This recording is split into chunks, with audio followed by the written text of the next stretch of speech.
जैसा कि आज का टॉपिक रहेगा पॉलिनोमियल यानी बहुपद।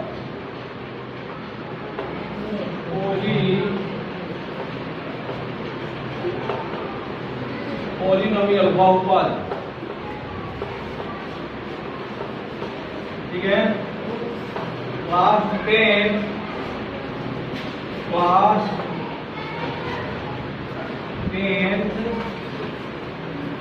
NCERT एक्सरसाइज 2.1, ठीक है। इसके बारे में हम लोग बात करेंगे। सबसे पहले हम देखें पॉलिनोमियल यानी बहुपद। इंग्लिश से यदि चलेंगे तो भी हो गया पॉली यानी many, नोमियल means term plus term, ठीक है। टर्म कई पद यदि हो, एक पद से ज्यादा यदि है, ठीक है ना, दैट इज कॉल्ड पॉलिनोमियल, तो वो हम पॉलिनोमियल में मानते हैं। अदरवाइज यदि एक पद है तो उसको मोनोमियल कहते हैं। ये याद रखना, जब ओनली वन टर्म यानी सिंगल टर्म कहीं दिया हो that is called monomial. Otherwise more than one term will be called polynomial. Polynomial में द्विघात भी हो सकता है, त्रिघात भी हो सकता है, चतुर्थघात भी हो सकता है, एंड सो ऑन, ठीक है। इसका कोई लिमिटेशन नहीं है। अब हम देखें एक घातीय, इस पॉलिनोमियल में एक घातीय भी समीकरण आएगा, यानी सिंगल पावर के भी इक्वेशन हो सकते हैं, like x plus 5 is equal to 0। यहाँ x का पावर क्या है, ओनली 1 है।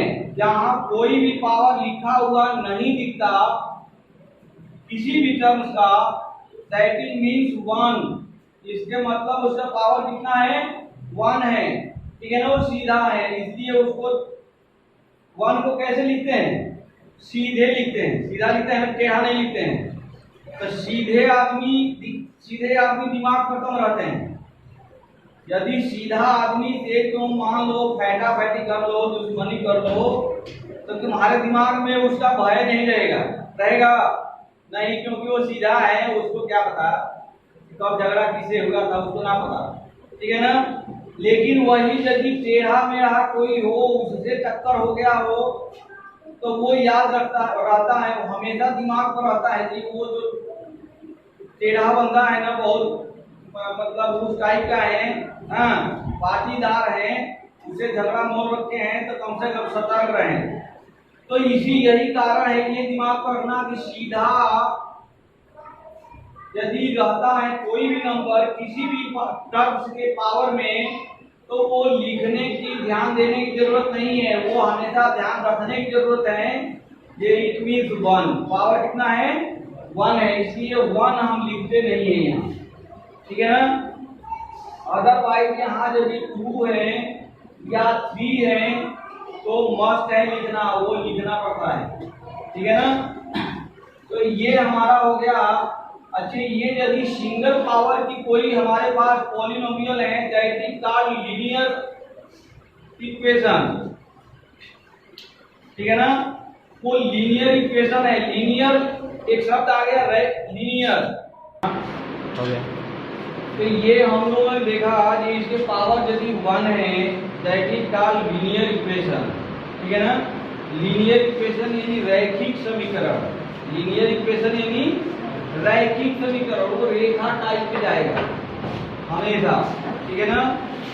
यानी वो चाहे कैसे भी जाए एक्स वाई प्लेन में, यदि उसको हम वो करें तो ये ऐसे भी जा सकता है, ऐसे भी जा सकता है, ऐसे भी जा सकता है, वो रैखिक जाएगा, ठीक है ना। वो रेखा के फॉर्म में जाएगा, आर्क टाइप में यानी कर्व टाइप में नहीं जाएगा, क्लियर है। नाउ सेकेंड टाइप का इक्वेशन यदि हम देखें, द्विघात समीकरण यानी बाइनोमियल इक्वेशन, तो बाइनोमियल इक्वेशन में यदि हम जाएं तो जैसा कि नाम है बाइनोमियल, बाइनोमियल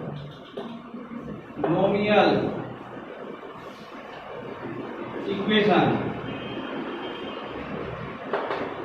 बाइनोमियल इक्वेशन में यदि हम देखें तो इसके पावर, ये नाम से ही क्लियर है, पावर कितना होना चाहिए, पावर क्या होना चाहिए, 2 होना चाहिए। यदि 2 से अधिक है, 3 है या 4 है, इट मीन की पॉलिनोमियल, ठीक है ना। उसको बाई नहीं कहेंगे, बाइनोमियल नहीं कहेंगे। पॉलिनोमियल तो है लेकिन बाइनोमियल नहीं है, ठीक है। तो ये इस तरह से इक्वेशन यदि हम देखना चाहें तो लिख सकते हैं ideal equation ax² plus bx plus c equal to 0, ठीक है ना। यहाँ से हम एक कुछ और भी लेके चलेंगे। ये जो होता है ये कोएफिशिएंट ऑफ x², क्या होना, क्या है ये कोएफिशिएंट ऑफ x², यानी x² का गुणांक, इसको बोलते हैं कोएफिशिएंट,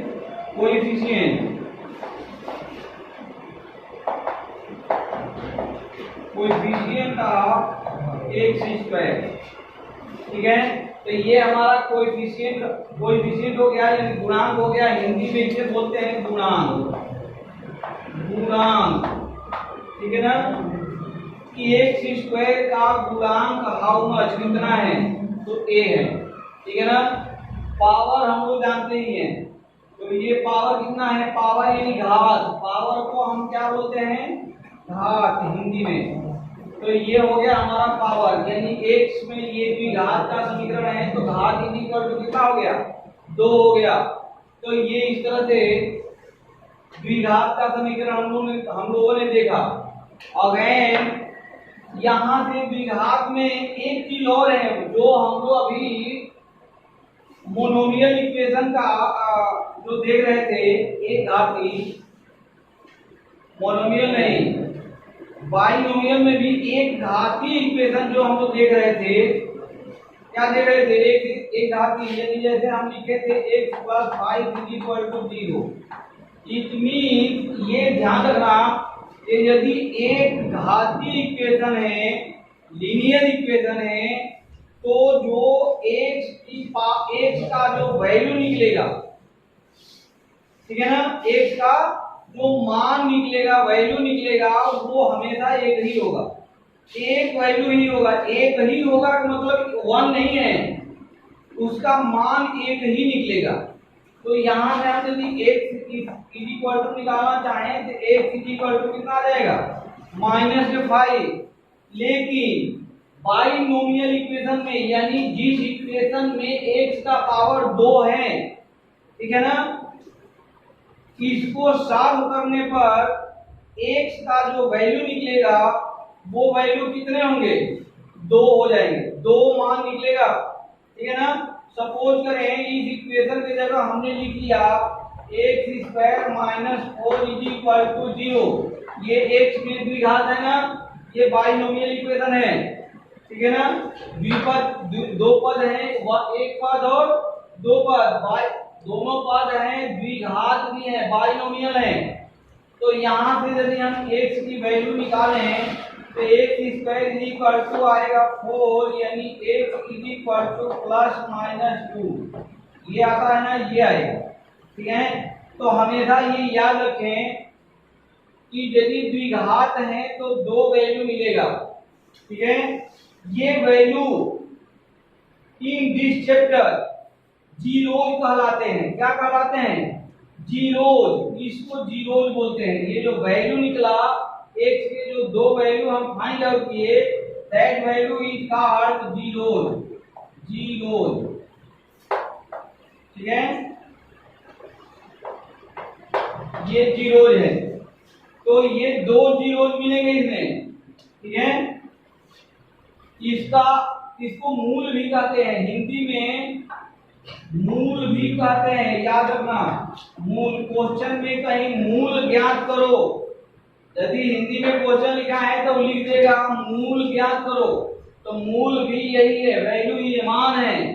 मूल बोले, मान बोल दे, जीरोज बोल दे, ऑल इज इक्वल, सब एक बराबर है, एक ही चीज है, ये हमेशा ध्यान रखना है। ठीक है ना।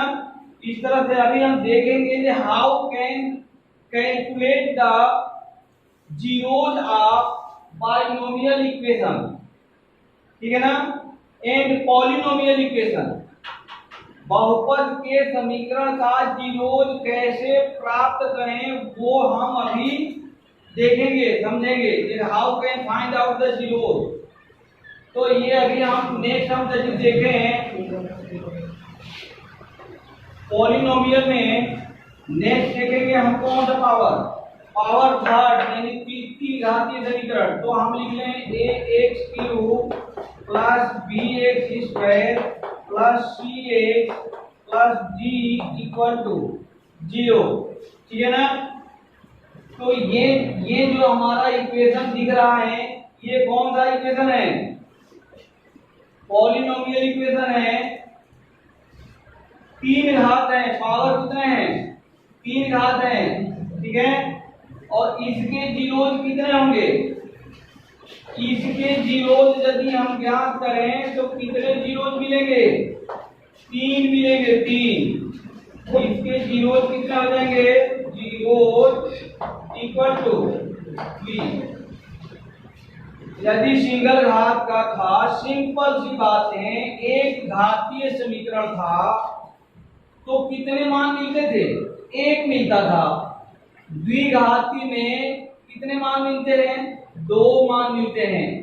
तीन घातीय यदि होगा, पावर 3 यदि है, ठीक है, तो हमारे जो जीरोज निकलेंगे वो कितने निकलेंगे?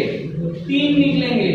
इसी तरह से चतुर्थ घातीय होगा तो उसमें कितने जीरोज हो जाएंगे? 4 जीरोज हो जाएंगे, यानी जितना पावर उतना जीरो। क्लियर है। अब हम देखें कि जीरोज कैसे फाइंड आउट करें। How can calculate the value of these zero, इन सब जीरोज की वैल्यू कैसे निकालें, ठीक है। तो ये निकालने के लिए सिंपल सी बात है, अब हम लेते हैं सबसे पहले बाइनोमियल का, ठीक है। तो बाइनोमियल इक्वेशन हमें पता है क्या होता है, ax² plus bx plus c equal to 0। ये इक्वेशन नंबर फर्स्ट हमने मान लिया, ठीक है ना। और यहाँ हेडिंग लिख सकते हो how can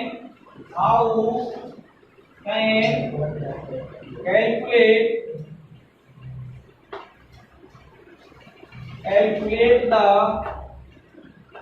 zeros of binomial equation.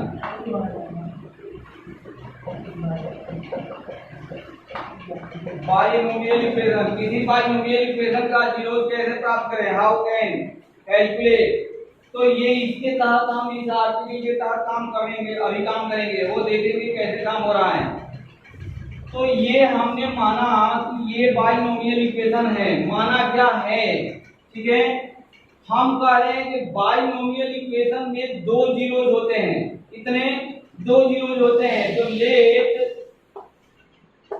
The two zeros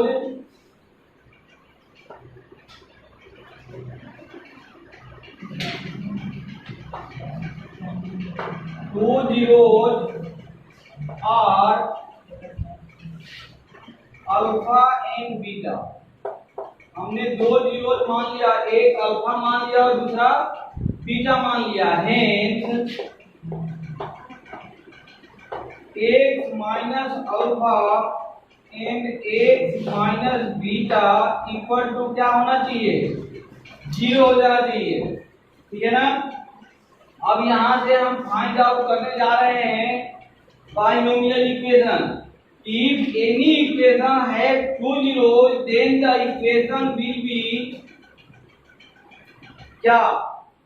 किस टाइप का होगा, ठीक है ना। Then the types of equation, कैसा दिखेगा, सफल में क्या आएगा। क्लियर है? ये कुछ नहीं किया गया है, देखो सिंपल सी बात है। सपोज करो x बराबर 2 है, तो हम इसको अंदर करते हैं तो लिखते हैं x minus 2 is equal to 0। ठीक उसी तरह से ये एक x का मान अल्फा था तो वो आ गया x minus alpha, again beta था तो वो हो गया x माइनस बीटा। अब इन दोनों को हम मल्टीप्लाई करेंगे तो तभी तो बाइनोमियल बनेगा। तो हम इन दोनों को मल्टीप्लाई कर रहे हैं, इक्वल टू कर दिए 0। तो ये हमारा क्या मिल जाएगा, एक्स स्क्वायर माइनस यहाँ क्या आ जाएगा, माइनस कॉमन ले लिए तो अल्फा प्लस आ जाएगा बीटा इंटू एक्स आएगा, अब प्लस आएगा alpha into beta is equal to क्या आ जाएगा 0 आ गया। ये समझ में आ रहा है? यदि समझ में, देखो कुछ लोगों को समझ में नहीं आने का रीजन एक ही हो सकता है कि उसको देखने में हो सकता है आंख में कोई माने वो क्या बोलते हैं वो रात में जो होता है या दिन में और औंधी या तिनौंधी भी होता है, ठीक है ना। तो इस टाइप के यदि इफेक्ट है तो मे बी, तो इसके लिए हम कुछ नहीं कर सकते। I am not sorry for that point, ठीक है ना। तो ये हमारा ये रहा बाइनोमियल इक्वेशन, ये बाइनोमियल इक्वेशन का फॉर्म में हमारा आ गया। अब हम अपने जो बाइनोमियल इक्वेशन, जो गिवन बाइनोमियल इक्वेशन था, इस गिवन बाइनोमियल इक्वेशन और इस इक्वेशन में यदि हम कंपैरिजन करें तो कंपैरिजन करने में एक समस्याएं दिख रही है। क्या वो समस्या ये है कि यहाँ एक्स स्क्वायर का कोएफिशिएंट यानी गुणांक 1 है, लेकिन यहाँ जो कोएफिशिएंट है वो a है। तो इस इक्वेशन के कोएफिशिएंट को 1 करने के लिए हम पूरी इक्वेशन में क्या करेंगे, a से डिवाइड कर देंगे। तो a से डिवाइड करके यदि हम लिखें तो ये आएगा x square plus b by a minus plus c by a equal to 0। ये आ गया हमारा इक्वेशन नंबर 2 और ये फर्स्ट का ही परिवर्तित रूप है, ये फर्स्ट ही है। आ गया ना। अब हम देख रहे हैं, क्या देख रहे हैं कि एक्स स्क्वायर और एक्स स्क्वायर का कोएफिशिएंट क्या है, सेम है, एक ही है, सेम है ना। तो x का कोएफिशिएंट भी क्या होना चाहिए, सेम होना चाहिए, because of both equation represent same line और same equation, same not same line but same equation. दोनों ये और ये हम कह रहे हैं कि एक ही समीकरण है। तो यदि एक ही समीकरण है, सिमिलर है ना, तो दोनों के हर एक पॉइंट क्या होना चाहिए, इक्वल होना चाहिए। यानी यहाँ जो x का कोएफिशिएंट है वो x का कोएफिशिएंट कितना है ना, और यहाँ x का कोएफिशिएंट कितना है, ये दोनों बराबर होने चाहिए। यहाँ कांस्टेंट टर्म इतना है और यहाँ कांस्टेंट टर्म इतना है, तो ये दोनों भी आपस में क्या होना चाहिए, बराबर होना चाहिए। तो ये यदि हम बराबर कर दें तो हमें क्या मिलेगा, देखो हमें मिल जाएगा minus alpha plus beta is equal to b by a. हमें मिल गया minus alpha plus beta equal to b by a. इसको हम लिख सकते हैं माइनस से यदि हम मल्टीप्लाई करते बोथ साइड में तो ये मिल जाएगा alpha plus beta is equal to minus B by a, ठीक है। एंड सेकेंड मिल जाएगा अल्फा इंटू बीटा बराबर मिलेगा सी बाई ए, सी बाई ए, यही मिला है, alpha plus beta is equal to C by A.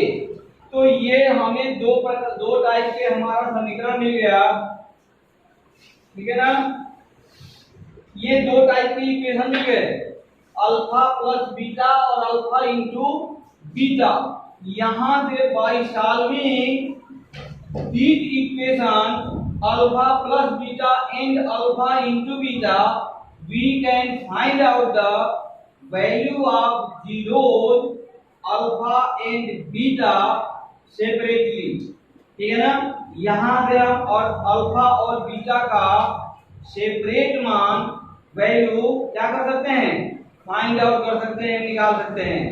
For example में यदि हम यहां से एक न्यूमेरिकली क्वेश्चन ले लें तो वो देख सकते हो, सपोज करो जो हमने क्वेश्चन ले लिया x² माइनस 5x और प्लस 6 इज इक्वल टू 0। हमने ये एक इक्वेशन ले लिया, बाइनोमियल इक्वेशन है द्विघात में है। तो इसके कितने मूल होंगे, जीरोज कितने होंगे, 2 जीरोज होंगे। तो 2 जीरोज होंगे तो हमने माना कि let the zeros alpha and beta. ठीक है ना, हमने मान लिया अल्फा एंड बीटा जीरोज हैं, zeros are alpha and beta. Zeros ई लिख लो या आर लिख लो, आर अल्फा एंड बीटा हमने मान लिया। तो मान लिया तो यहाँ से इक्वेशन से इस इक्वेशन को हम कंपेयर करेंगे किससे, ax² plus bx plus c equal to 0। यहाँ से बाई कंपेयरिंग हम सबसे पहले value of a b and c की वैल्यू निकालेंगे। तो यहाँ से वैल्यू क्या निकल गया, a इक्वल टू निकला 1, b equal to -5, c equal to 6। ये मान निकल गया ना, वैल्यू निकल गया। अब हम सीधे पहुंच जाएंगे कहाँ, अब सीधे पहुंच जाएंगे अपने इक्वेशन पर। अपने इक्वेशन पर हम पहुंचेंगे, यानी पहुंचेंगे alpha plus beta equal to कितना था, -b/a।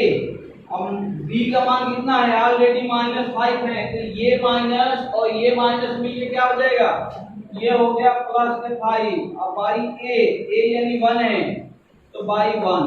नेक्स्ट हमारा मिल गया अल्फा इंटू बीटा, ये बराबर क्या होगा, c/a। c की वैल्यू कितना है, 6 और बाई a यानी 1। ठीक है ना, हम ये दो इक्वेशन फाइंड आउट कर लिए, अल्फा प्लस बीटा और अल्फा माइनस बीटा।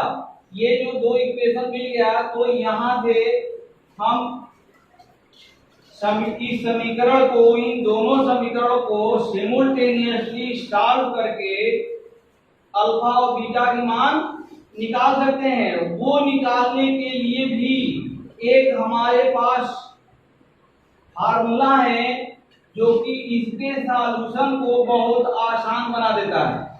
ठीक है ना, वो फार्मूला क्या है, तो ये फार्मूला हमेशा याद रखें कि हम यहाँ से निकालेंगे alpha minus beta equal to, ये alpha minus beta equal to निकालने के लिए ये इक्वेशन हमेशा याद रखें, ये होगा अल्फा प्लस बीटा का स्क्वायर माइनस 4 अल्फा बीटा। ठीक है ना, ये हमारा हो जाएगा अल्फा प्लस बीटा का whole square minus 4 alpha beta. ये यदि हम वैल्यू निकाल लें तो वो मान निकलेगा हमारा क्या होगा, अल्फा माइनस बीटा की वैल्यू हो जाएगी।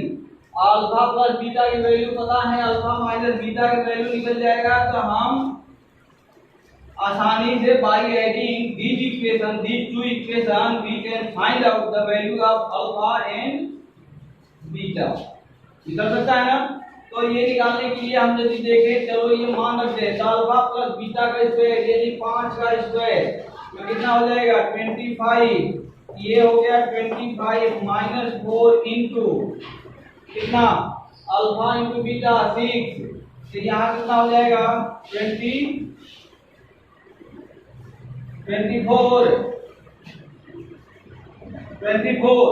ठीक है ना, यानी ये हमारा आ गया 1। अब 1 का रूट भी निकालेंगे तो कितना आएगा, 1 ही आएगा। तो हमें मिल गया दो equation, alpha plus beta equal to 5 and alpha minus beta equal to 1। यहाँ से साफ कर दो बाई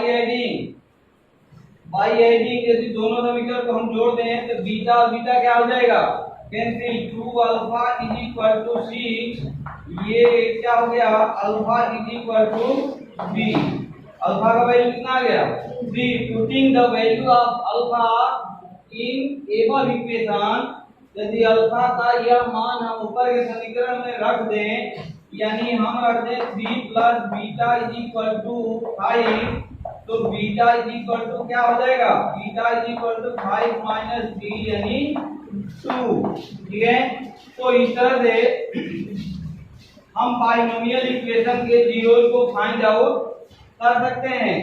नाउ इसके साथ ही एक हम अभी बाइनोमियल इक्वेशन में पॉलिनोमियल इक्वेशन के तहत 3 घात वाले समीकरण को जो हम बात कर रहे थे, ठीक है ना, 3 घात का, यानी ऐसा समीकरण जिसके पावर 3 हो, जैसे ax cube plus bx square plus cx plus d equal to 0। इसकी यदि हम बात देखें तो हम बोले थे इसमें 3 मूल मिलते हैं। 3 मूल यानी अल्फा, बीटा एंड गामा। हम 3 मूल यदि मान लें तो इन तीनों मूलों का इक्वेशन जो मिलेगा, रिलेशन मिलेगा, ठीक है ना, वो रिलेशन हम यहाँ से नोट करके चलते हैं। आगे के वीडियोज में ये रिलेशन भी कैसे निकल के आ रहा है वो रिलेशन भी हम बता देंगे, दिखाएंगे। लेकिन अभी हम फिलहाल में वो रिलेशन हम देख के चलते हैं। तो ये मिलेगा alpha plus beta plus gamma is equal to minus B by A. Alpha beta plus beta gamma plus gamma alpha is equal to C by A. Alpha beta gamma is equal to minus B by ए। तो ये relation हमारे तीनों zeros में इस type से relation मिलते हैं। फिर हम इन इक्वेशन को सॉल्व करके और ये इन जीरोज का मान क्या करते हैं, फाइंड आउट कर लेते हैं, ज्ञात कर लेते हैं। तो इस तरह से ये चैप्टर मिड चैप्टर तक, अप्रोक्सीमेट मिड तक टॉपिक हम लोग पहुंच चुके हैं। नेक्स्ट जो इसके टॉपिक बचे हैं वो नेक्स्ट वीडियो में देखेंगे। नेक्स्ट इसके आगे के जो टॉपिक हैं वो नेक्स्ट वीडियो में किस टाइप से समझने और समझाने का कोशिश करेंगे। तो आज इस टॉपिक के लिए यही क्या करते हैं, इस टॉपिक को विराम देते हैं। नेक्स्ट वीडियो का, आगे के टॉपिक के लिए नेक्स्ट वीडियो का इंतजार करें। साथ ही ये यदि टॉपिक समझने में आसानी महसूस हो तो कृपया इस चैनल को लाइक, सब्सक्राइब और शेयर करना अवश्य न भूलें, ताकि हमारे लोकप्रिय प्रधानमंत्री के द्वारा कहे गए कथन सबका साथ सबका विकास संभव हो सके। Thank you very much. जय हिंद, जय भारत।